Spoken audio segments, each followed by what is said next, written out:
Is finally starting to reverse course. Today's a good day for stock market investors. Chances are you made some money today, and I'm going to give you an outline of what's going on in the markets and things you should look for when it comes to your investments and making sure your money stays good. There's some weird news on the horizon, but there's also some good news. There's always good news if you look for it. So I'm going to find some of that for you right now. So hit the thumbs up, buckle up your seatbelt. We're going to get started on the Black Financial Channel right now.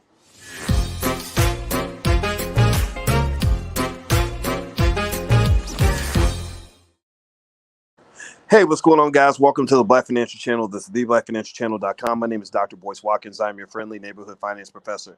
On the Black Financial Channel, we talk about black wealth, black wealth, black wealth, black wealth every single day, sometimes as much as 10 times a day, under one condition. The condition is that everybody that comes to this platform, I want you to want to be intelligent, and I want you to also be B1. B1 means black first. That means put yourselves at the top of the priority list. Stop trying to save everybody else. Save yourselves first. Build your own damn community. Stop waiting for white folks. There's nothing magical about white people. We don't hate them, but we don't worship them. So the B1 philosophy means that we put our families and our kids first, our community first. We understand we must be one to be successful.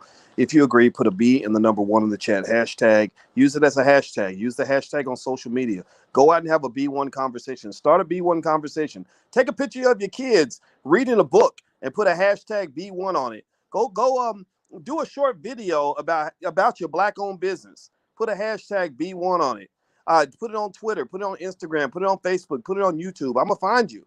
I'm going to find you. That's a good way to promote. Hashtags are important. So give me a yes if you're going to use the B1 hashtag today. It'll only take you a second. Let me know if you can use the B1 hashtag on your social media. I don't care what you're talking about as long as it's a B1 conversation about something that you're doing that is good for your family, that's going to put your family ahead. B1 people we ain't trying to achieve equality. We don't care so much about integration one way or the other. We like to be with each other. We don't need to be equal because we actually think we can be better. We actually think we can win, not tie. If you're B1, use that hashtag and have a B1 conversation. Mention your business, mention your kids, mention your family. If you love a black woman, put a picture of you and that beautiful black woman up and put a hashtag B1. That's what B1 is all about. B1 is wealth, education, family, and community. Our children will be the wealthiest and most financially secure children. Our children will be the most educated children. B1 families will be the most solid families. You can't mess with a B1 family. So use that hashtag. Use it on social media.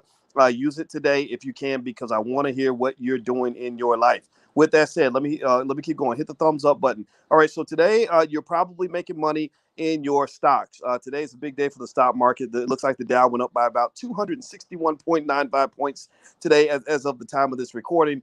And I'm gonna be real brief because I got to take my little girl off to the doctor today. She's not feeling well, but we have a few minutes. So I said, let me talk to my other part of my family right quick before we do this. So basically, right now, what I have seen, one of the big pieces of news I saw is that the Democrats have kind of come together and at least gotten rid of some of the division in their own party about this thing called the debt ceiling, which is really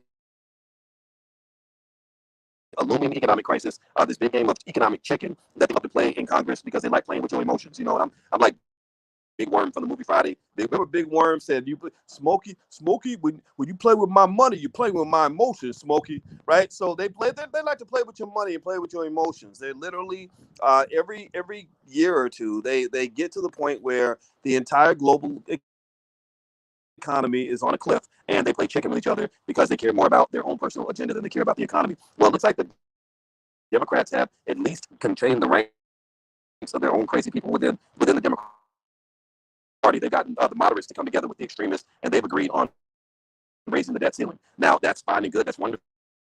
But here's your problem. They got to get through the Senate, and I don't know if they're going to get through the Senate with what they've come up with. In fact, Mitch McConnell and the Republicans, again, they're equally hypocritical, if you ask me. They're also saying that they don't want to raise the debt ceiling. And they make a good point. They say that, look, if you keep raising the debt ceiling, then there is no debt ceiling. If you keep raising the limit, then there is no limit, right? So you're talking about no limit records over here. And at the end of the day, where is the limit? There is no limit. So stop playing. Stop pretending like you got a limit when there is none, right? If you keep extending the deadline, then there is no deadline. So ultimately, are you guys able to hear me okay? Let me know if you can hear me. Okay, hold on. Let me do something real quick. Give me a yes or no if you can hear me okay, because my audio is bad. I'm gonna have to go and and cut this out and do this again later. Give me a yes if you can hear me. Okay. It sounds like I'm breaking up. Am I breaking up bad? Let me know. Am I breaking bad? Give me a yes if you can hear me okay. If you can hear me okay, then I get enough yeses. I'm gonna keep going. So Stacey Ann says no. All right. So you know what? Since the audio is going bad, what I'm going to do is I'm going to go ahead and end this conversation, and I'm going to just do it later. I'm very sorry about the audio issue. Please forgive me. And I will come back and I will talk to you guys again soon, okay? So my apologies for the audio issues. I'll check back in with you a little bit later. All right? Oh, okay, wait. Concierge says no, it's okay now. Is it okay now or is it bad now? Which one? I can't tell. I can't tell. Okay, all right. So I'm gonna keep watching the screen now. Now y'all got me all paranoid. Give me a yes if you can hear me. If I get enough yeses, then I'll keep going. If I don't get enough yeses, then I'm gonna go ahead and bounce out and try it again later and do it from a more secure location. Can you hear me? Brandon Jones says good. Okay, it's cleared up. Stephanie says better. All right. So what I'm gonna do is I'm gonna stop switching screens. Maybe that's the problem. My apologies. Thank you for your patience. I appreciate you very much. So basically, the Congress is fighting over this debt ceiling thing, which is causing a lot of issues. And basically, are you ready? Is it time? No. Where are we?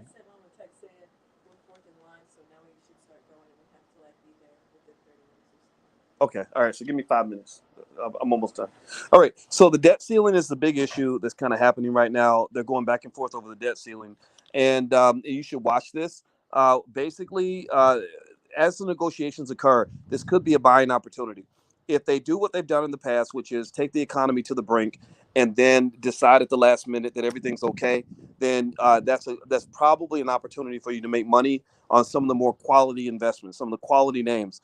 What I look for when I see this kind of infighting that's happening in Congress is I look for those solid quality companies that have taken a dip as a result of the uncertainty that's occurring in Congress right now. So because of that uncertainty, that may mean that you could get in on a Microsoft at a discount, or maybe on an Amazon at a discount. And so that's kind of what I see now. The problem though is that you have things like the 10-year yield that tends to keep changing, going up and down. So those long duration companies, meaning those companies that don't make a lot of money, that have a big future ahead of them, those tend to be the ones that get hit the hardest. Maybe your tech stocks or your smaller companies or your startups. And so I'm not so interested in digging too deep into those companies, but I'm looking at those big quality names, those big quality companies that you can hold for the next 5 or 10 years.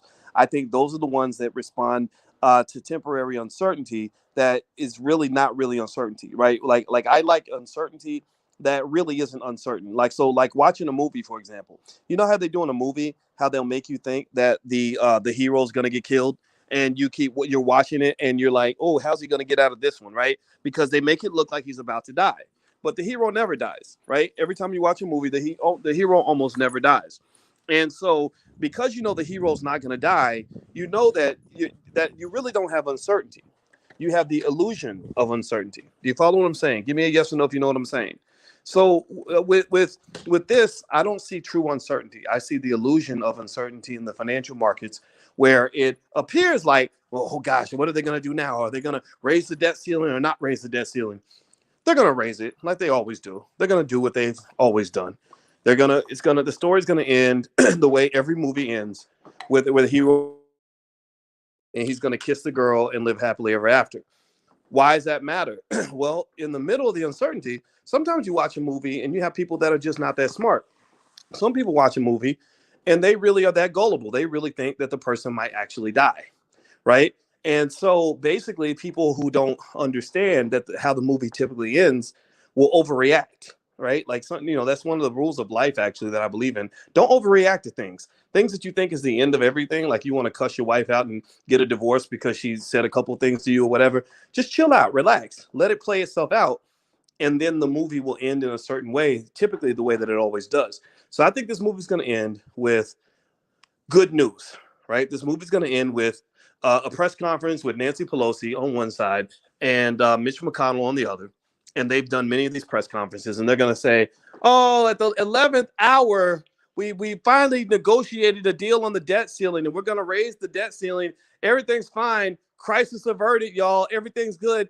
And I wouldn't be surprised if the market has a positive move as a result of that good news, the removal of artificial uncertainty. So what does that mean? What does that mean I'm doing? Well, right now, that means I'm buying as many quality companies as I can get if they are taking any sort of dip due to the artificial uncertainty. The quality companies might start at the tip top with companies like the Apples and S&P 500 companies, things like that.